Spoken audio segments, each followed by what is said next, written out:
Saint-Florent a l'avantage de se situer dans un front de golfe. Le golfe dit de Saint-Florent, qui est un golfe très abrité.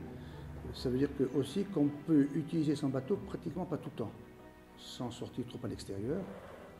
Toute l'économie tourne autour du Port-Plaisance, je dirais, non pas que Saint-Florent, mais Saint-Florent et sa micro-région. Le bord de mer a toujours été très attractif et aujourd'hui c'est l'élément qui est l'élément dominant.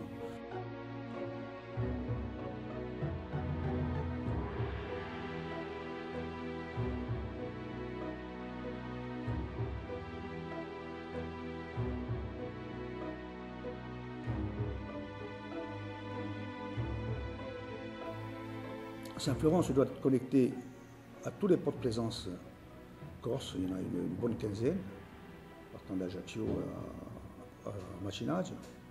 Ensuite, bien sûr, qu'il y a en même temps une approche à avoir avec les ports de Ligurie, de Sardaigne, de Toscane. Odyssea nous y travaillons depuis près de 2 ans et on se rend compte aujourd'hui qu'il y a urgence à aller un peu plus vite que nous l'avons fait jusqu'à ce jour.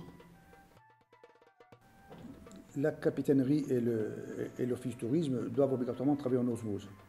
L'avantage, c'est de les avoir quasiment tous les deux dans un périmètre proche du port, sinon sur le port, ce qui est le cas de la capitainerie, qui sera demain le comptoir de toute cette opération. Elle se veut d'être modernisée, plus aérée et comprendre le maximum d'éléments les plus sophistiqués.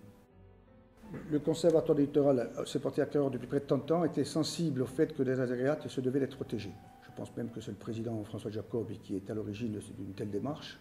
Aujourd'hui, 6000 hectares sont dans la propriété du conservatoire. La commune de Saint-Opiètre en a près de 5-6 000 à nouveau. Donc pour nous, c'est un ballon d'oxygène pour Saint-Florent, pour le Grand Bastia et peut-être pour une partie de la Balagne.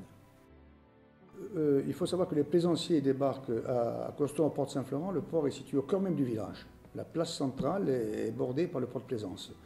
L'avenue Clange-Port est pourvue de très beaux restaurants où les gens peuvent à volonté déguster nos produits locaux, tout particulièrement les poissons, langoustes, une bonne charcuterie.